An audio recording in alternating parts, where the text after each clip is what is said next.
As I mentioned today with the kids, today we're going to talk about something that I think can be incredibly difficult to do. And I already spilled the beans, right? The cat's out of the bag. We're going to talk about forgiveness, making relationships right. And that can be an incredibly challenging thing to do. It can be maybe the hardest thing for us to do in our lives. And I don't know, I don't have any proof about this. This is my own speculation in this. But I sometimes wonder, and maybe I see it in my own life too, but I sometimes wonder that as the older you get, if maybe sometimes reconciliation, seeking forgiveness, humbling yourself and coming to somebody and restoring a relationship, it gets harder. I don't know if you've experienced that in your life. When you're younger, well, your parents, they force you to, right? They enforce that in you. You got to do it, and so maybe you practice it a little bit more when you're younger, so it's easier to do. But over time, it can be easy to just start ignoring difficulties in relationship. It can be easy to just let offenses pile up, but never actually deal with a relationship. And it begins to build up, I think, a hardness in our hearts towards others around us. Last week, I started a 2-part series asking the question, why can't we get along? And it's not like I asked that question because I was looking out of all of you and I was just thinking, man, all I see is fights all the time. These guys can't get along. No, it's because I think all of us have somebody in our lives that maybe we've asked that question of ourselves. Why can I just not get along with that person, right? So we looked at the story of Jacob and Esau, and we saw how the destructive nature of selfishness in Jacob and how it just tore the family apart, right? We saw selfishness as taking advantage of others' weaknesses for personal gain, as Jacob in Genesis chapter 25 takes advantage of Esau's hunger to steal his birthright or to trade for it. We see in Genesis chapter 27 where Jacob, and with the help of his mother, deceives his father with a blatant lie and steals the blessing that was for Esau, for himself. And in there we saw that selfishness puts personal gain ahead of relationships, right? So selfishness as a whole, it's maybe not the only thing that causes conflict, but it's a very prominent ingredient to the destructiveness of relationships. It takes advantage of others, and it puts self ahead of others in relationships. And as we close the story, we saw that the selfishness in Jacob's life and the brokenness in that family, it left Jacob fleeing from his brother who was so mad at him that he only wanted to kill his own twin brother. It was a very difficult situation. We find that in Genesis chapter 27. If you want to turn there, I'll read a couple of verses in Genesis 27, starting at verse 41. As we wrap up where Jacob and Esau were before Jacob had to flee. So 27, verse 41, Esau held a grudge against Jacob because of the blessing his father had given him. And he said to himself, the days of mourning for my father are near, and then I will kill my brother.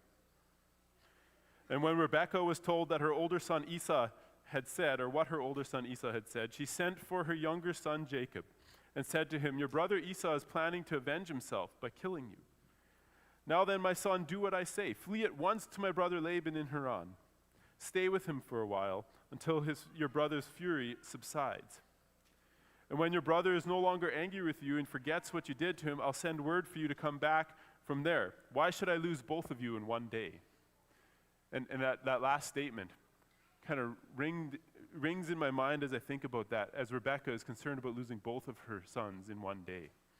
And I think of, the Bible doesn't expand on this a whole lot. It doesn't really talk about the relationship between Rebekah and Esau after Rebekah and Jacob's deception, stealing the blessing from Esau. But in this, we get a hint that potentially Esau's relationship with his mother was broken from this point on. And Rebekah lost any relationship that she would have had with her son Esau on that day. And so she sends Jacob off to flee so that he will not be killed by his brother. And the hope is, you see it in here, the hope for her is that if you can just stay away for a while, your brother's anger hopefully will subside, and he'll forget, and he'll no longer be angry, and then you can come back, and I'll send you a word when it's going to be good. So the hope for Rebekah is, we'll just put time in there, and time heals all wounds, is her hope. But is that the case? Does time actually heal all wounds? I don't think so.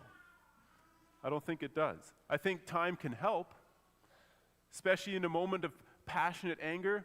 Sometimes it's good to separate for a while, cool down, think about things.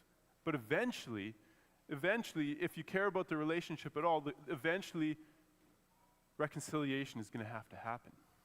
You can't just leave it, pretend it never happened, go on your way, and eventually come back together. Now, there are situations in life where I think you can do that.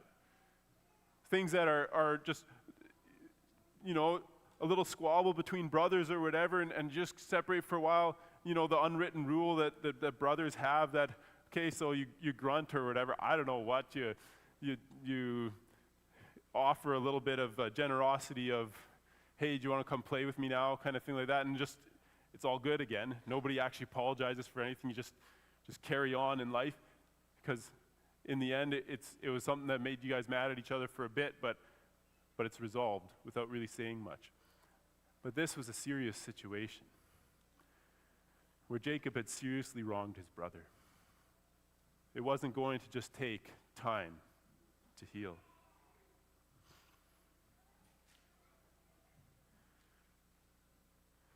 As we look in the rest of the story today, I want to look at what does it take, what change or what heart attitude do we need to have to come and make a relationship right that has been broken. And as the title of this message is, it's the restorative nature of humility, where selfishness destroys, humility restores. And I know selfishness, the opposite of it is selflessness, right? And I was trying to go in my mind, okay, so where does humility come into selflessness? I don't think you can really separate the two a whole lot, right? Can you be humble and selfish at the same time? Can you be filled with pride and yet still be selfless towards other people? I don't think you can really separate the two. I think that selfishness destroys or is destructive in our relationships as it takes advantage of those around us. Humility can restore. Why? Because in humility, it's not like we just become big pushovers, but in humility, we value others ahead of ourselves. We value others ahead of ourselves. So in humility, it takes away this self-centered nature in our lives. In fact, I heard it said, this is going back to, I heard it said one time that humility is the perfect antidote to the self-fixated spirit of our age today. I was watching a YouTube clip online about relationships, just in the interest of this message here. I was caught by the title. It said, 10 signs that show that you need to end all contact and connection with this person in your life. And this is what caught me. Even if it is your family member or your spouse. 10 signs. I was like, well, this is interesting. This is interesting. What are their 10 reasons for just breaking off a relationship? For saying it's not worth it. It's not worth being with this person anymore. I'm out of here. And I won't go through the whole 10. But I was shocked at how superficial things were. And my biggest takeaway from that was that basically what they were saying was that if your relationship with somebody else is not working for you, if you don't see any benefit in it for yourself, your needs, yourself, your well-being is the most important thing in this whole world. So if it's not working, get out. Go. Start new somewhere else, find new relationships, and in that way you can find fulfillment and joy again as you're in relationship only for what you can get out of it. That's selfishness. That's selfishness at its core. It's not valuing those around us. Now, the one point they had made sense, and I want to be clear about this when we talk about reconciliation, is there are times where we're in relationship with somebody where they are incredibly harmful to ourselves through abuse, through different things. That's a different situation altogether. When it's your own personal safety that is on the line, there is definitely time to separate and to break off and to no longer be together. So there is definitely a caution in that way. I'm not saying that reconciliation has to come at all costs, no matter what. But I am saying that reconciliation is something that we have to value incredibly, to place great value in our own lives.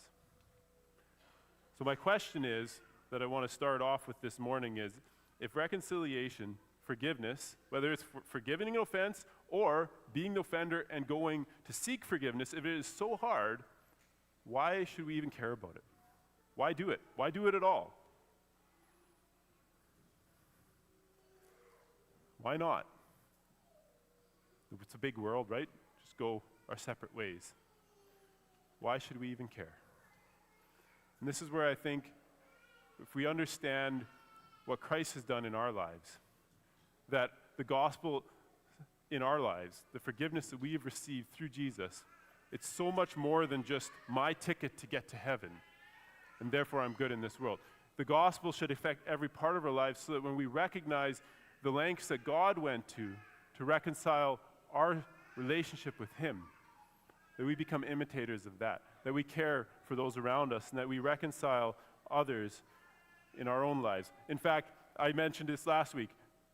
As Christians, we are the most forgiven people in the world. Therefore, we should be the most forgiving people in the world as we consider what Christ has done in our lives. But not only that, God calls us to live a life of reconciliation. He says to make it a priority in your life. If you look at Matthew chapter 5, verse 24, Matthew chapter 5, verse 24, Jesus is preaching on the Sermon on the Mount, and he says this in his sermon. He says, if you're offering your gift at the altar, so you're coming to God in worship and offering a gift, and there remember that your brother has something against you. So your brother has something against you. In other words, you've offended your brother. He has something against you. Leave your gift there at the altar first and go be reconciled to him, and then come back and offer. In other words, your reconciliation with the one that you have offended should be the priority in your life. It is something that you should not rest. You can't just go through the regular daily routines of offering gifts and worshiping and acting as if everything is totally fine. No, leave it. Make it your priority. Go reconcile with another. Romans 12, verse 18, the Apostle Paul says, if it is possible, as far as it depends on you, live at peace with everyone. Colossians 3, verse 12 to 13, Paul says, therefore, as God's chosen people, holy and dearly loved, clothe yourselves with compassion, kindness, humility, gentleness, and patience. Bear with each other and forgive one another.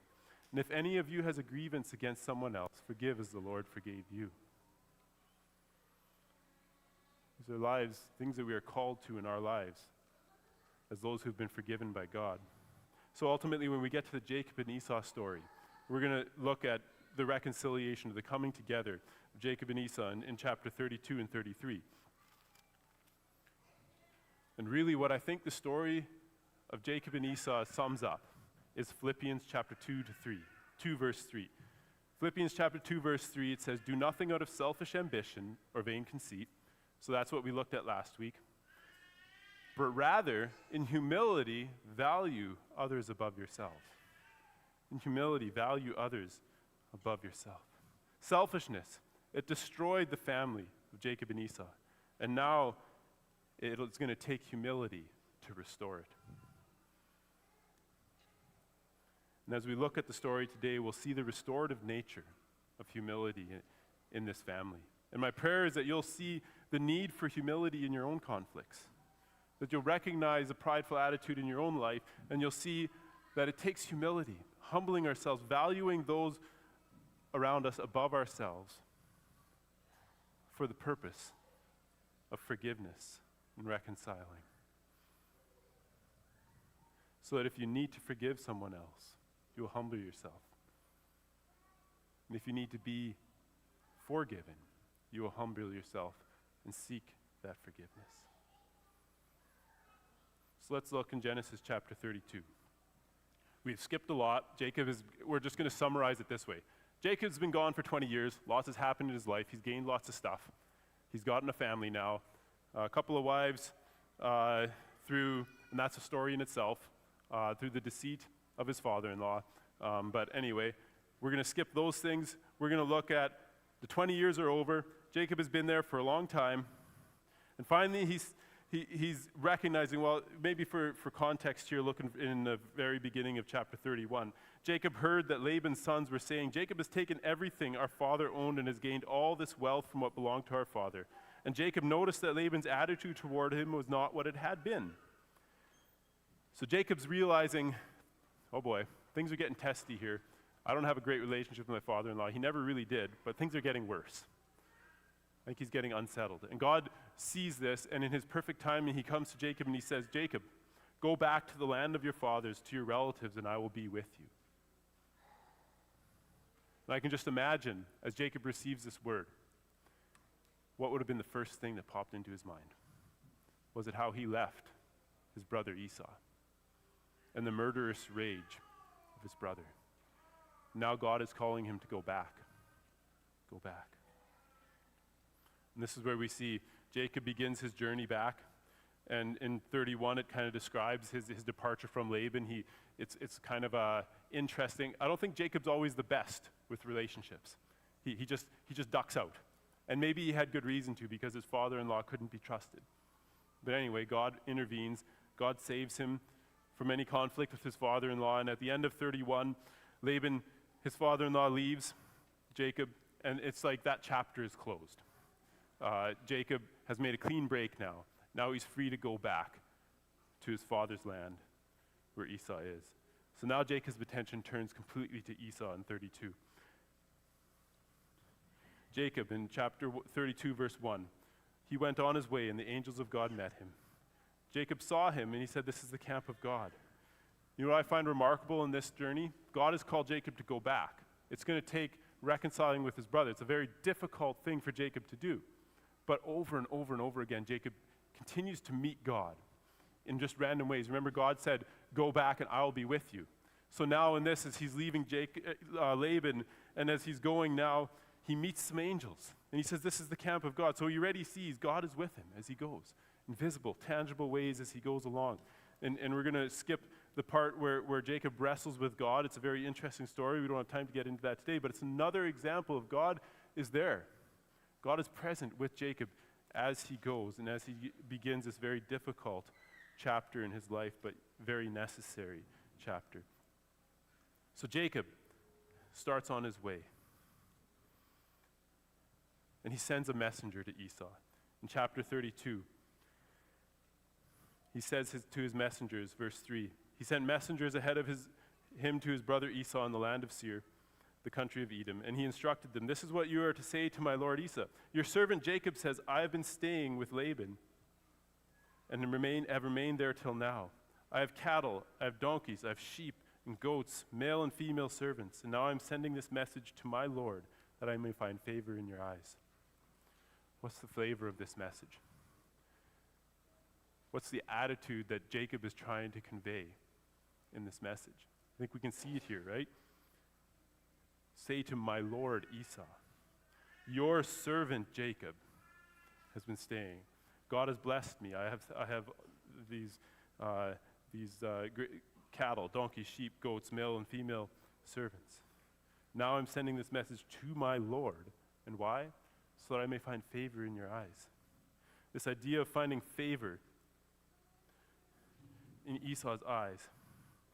It's this example or signal, I guess you could say, to Jacob that I know things are not good between us, and I want to make things right. I want to find favor in your eyes. It's a message that exudes, if you want to say, humility. I'm coming to you, but I'm not coming to you just as a brother and pretending as if nothing has ever been wrong between us. He's coming, and he's coming in humility. And I think this brings the first glimpse of the restorative nature of humility, is that humility is shown by the way that we talk to each other. Humility is shown in the way that we come. If you think of an apology, I don't know if you've ever had to work through a way you're going to word an apology to someone that you've wronged. And the continual temptation in that apology is to try to justify why you acted the way that you did, right? So your apology starts with, I'm sorry, but by the time you're done, all you've done is really just try to justify your actions and say, you shouldn't really be all that mad at me because I had good reason to do this, this, and this, and this, all these things. And really, is that a language of humility? No, it's you trying to cling to some kind of pride or whatever dignity that you have to not acknowledge that I've just simply done wrong and I need your forgiveness. Jacob here, I think, does a good job of demonstrating his humility. And I love this part of the story here.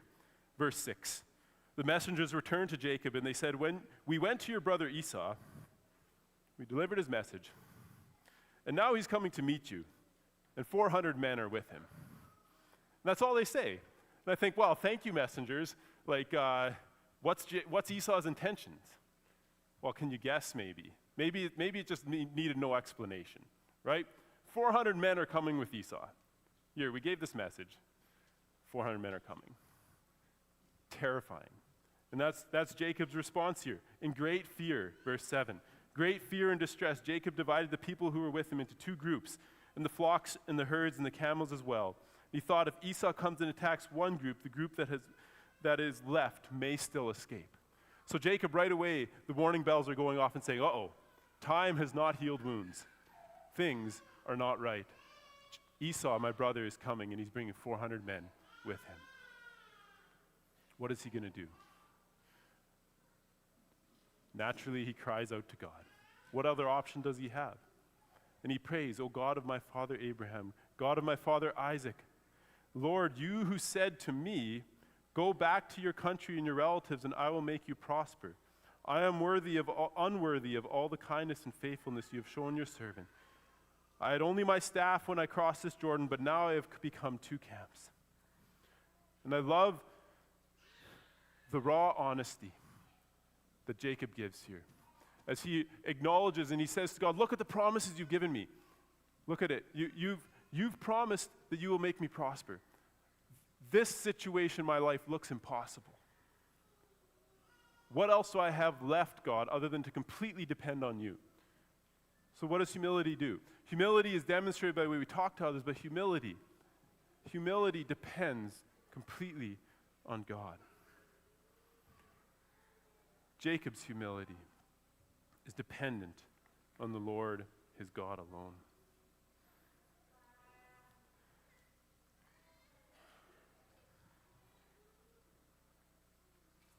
He recognizes that he is unworthy of the kindness and the faithfulness he's shown. And he just pleads with God, God, save me, I pray, from the hand of my brother Esau, for I am afraid he will come and attack me, and also the mothers with their children. But you said, and this is again reminding God of the promise that God had given him, I will surely make you prosper, and will make your descendants like the sand of the sea, which cannot be counted. So Jacob is on the most difficult journey of his life. And instead of turning and running and fleeing as fast as he can just to save his own skin, what does he do? He decides to trust in his Lord, depend on the promises that God has given him, and plod forward in this incredibly difficult, uncertain, how is this going to end journey. He moves forward and he continues on in complete trust of his God. And you could say here that the rest of Jacob's actions are just coerced because he has no other choice, right? So what's he going to do? Can I pacify my brother? What am I going to do? I'm just going to start sending gifts after gifts. And it's a pretty cool compilation of gifts. He's going to send it in waves to his brother. First, he's going to send 200 female goats and 20 male goats. He's going to send them, and the servant there is instructed to give a very specific message, and this is the language of humility again. He says, you are to say to Esau, these belong to your servant Jacob. They are a gift sent to my lord Esau, and he is coming behind us. So this language, make sure you say, servant Jacob, Lord Esau. I want to make things right. I want to show Esau that I'm not coming in pride and in arrogance, but I'm coming acknowledging my own servitude, the fact that I've done wrong, and that he is at the mercy of his brother. He's not going to fight. He's not going to try to somehow come out on top. He's just simply at the mercy of his brother. I think there's a lesson in humility in this too, that if you're seeking reconciliation and you come at it with a humble heart, there's a generosity in the heart towards that of the one that you have wronged. Generosity that may look like putting action behind your words. As kids sometimes, they're told by the parents you have to say sorry, and they just say sorry. But every part of their body language exudes, I'm not sorry, I'm only saying this because I have to, right? Jacob is trying to express through gifts and gifts that he is truly and indeed sorry, and it's going to cost him something.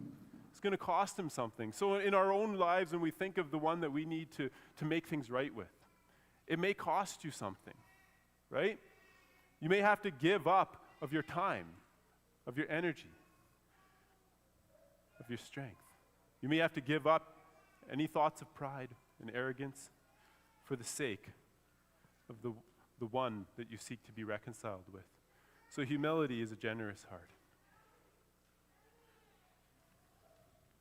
Ultimately, we see in Jacob's actions here,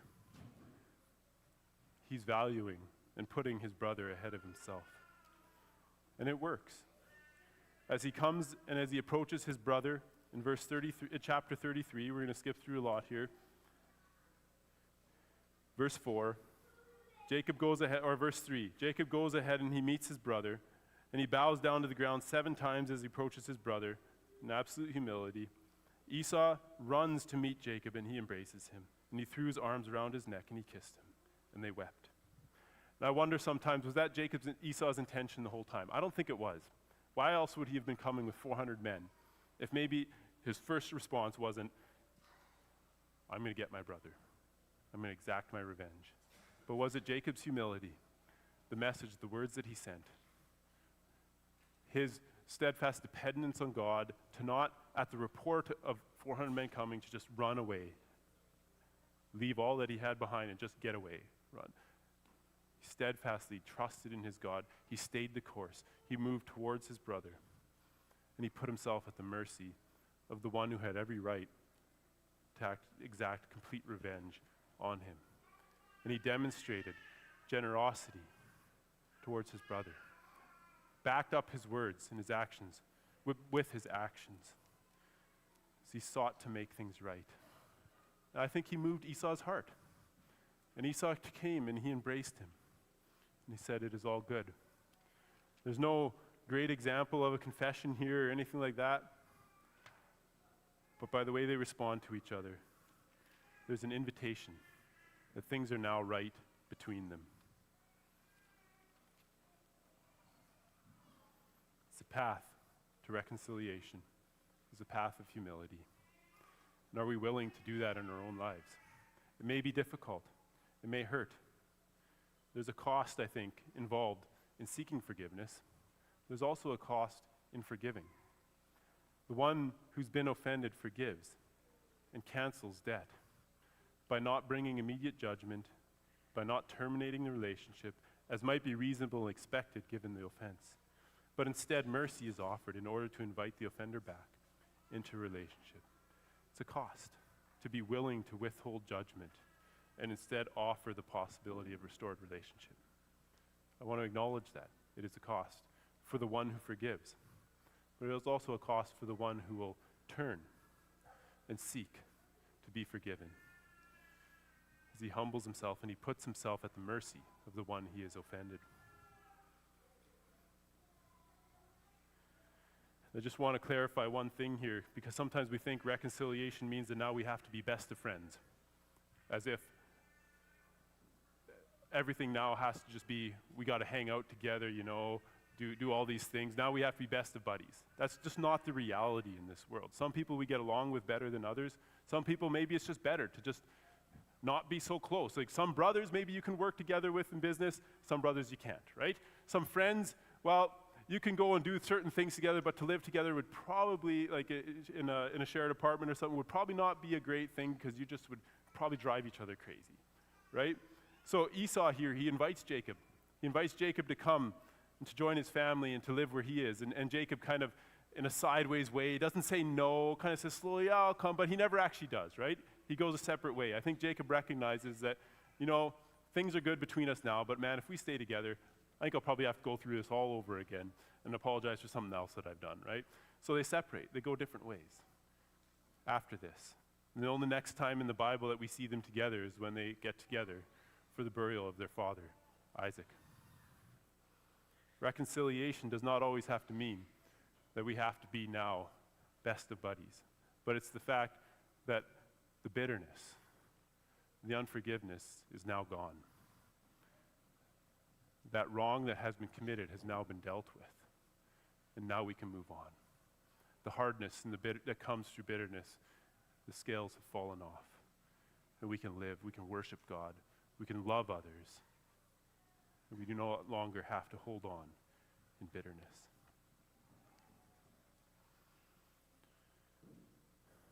The world may say that reconciliation between you and someone who has harmed you is not worth it, that you need to move on from those relationships. But the reality is that the Bible calls us to understand, to humble ourselves and to value the relationships that we have, to put others ahead of ourselves, to forgive each other as God has forgiven us, and to live at peace. So is there someone that you need to forgive in your life today? Or is there somebody that you know you've wronged and that you need to call? You need to make it right. I would urge you to do it. To look and search in your own heart. How do you respond in a way that is humble? What are the words that you can use that express your wrong without seeking to justify yourself? And then trust God, because we know that that is the path that God wants you to take. Trust Him. Trust Him through it. Depend on Him, even though it might hurt. The one you seek forgiveness from might not respond with forgiveness, but at least you've tried, right? And maybe you need to forgive someone, but they've never come to you to offer forgiveness. There's also something we're called to do, is to forgive, even though forgiveness or sorry has never been said. Because bitterness is not something we need to hold on to. Instead, we need to live our lives in humility and seek to follow the example that God Himself has set for us. So let's pray. Our Father, we just thank You for who You are.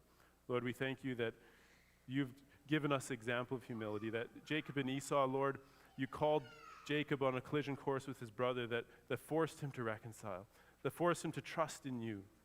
And Lord, You humbled him.